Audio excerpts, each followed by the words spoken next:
கர்த்தருக்கு ஸ்தோத்திரம். GOAT, greatest of all time. இந்த வார்த்தை கடந்த ஒரு வாரமாக இணையத்தில் ட்ரெண்டிங் ஆகி கொண்டிருக்கிறதை நாம் அறிவோம், பிரபலமாக்கி கொண்டிருக்கிறதை நாம் அறிவோம். ஆனால் உண்மையிலேயே GOAT என்கிற, அதாவது கிரேட்டஸ்ட் ஆஃப் ஆல் டைம் என்கிற வார்த்தைக்கு சரியான சொந்தக்காரர் ஆண்டவராகிய இயேசு கிறிஸ்து.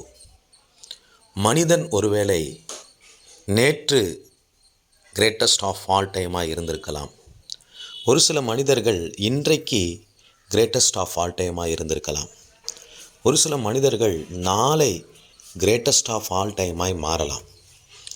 ஆனால் என்றைக்குமே நேற்றும் இன்றும் நாளையும் என்றைக்கும் கிரேட்டஸ்ட் ஆஃப் ஆல் டைமாக ஒருவர் இருப்பாரானால் அது நம் ஆண்டவராகிய இயேசு கிறிஸ்து மாத்திரமே.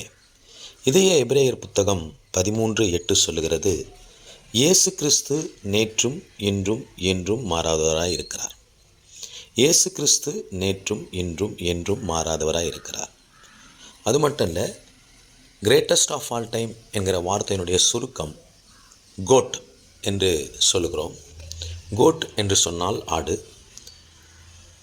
கர்த்தராகிய இயேசு கிறிஸ்துவை குறித்து யோவான் ஸ்நானன் இப்படியாக அறிமுகப்படுத்துகிறார். யோவான் 1:29, இதோ உலகத்தின் பாவத்தை சுமந்து தீர்க்கிற தேவ ஆட்டுக்குட்டி.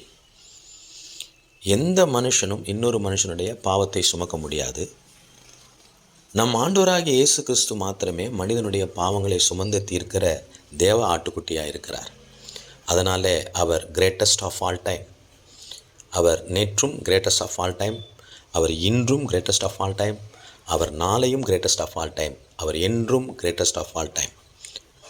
அது மட்டுமல்ல, இப்பொழுது ட்ரெண்டிங் ஆகி கொண்டிருக்கிற இந்த GOAT, goat, greatest of all time, ஒரு திரைப்படம் சம்பந்தப்பட்டது, அதாவது நிழல் சம்பந்தப்பட்டது.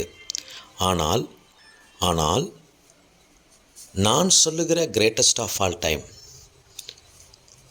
நிஜம் சம்பந்தப்பட்டது. அது நிழல், இது நிஜம். அது ரீல், இது ரியல்.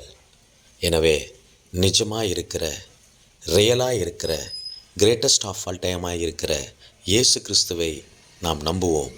அவர் நம்முடைய பாவங்களை சுமந்து தீர்க்க வந்த தேவ ஆட்டுக்குட்டியாக இருக்கிறார். அவரை சார்ந்து கொள்வோம். அவர் நம்மை ஆசீர்வதிப்பார். God bless you all.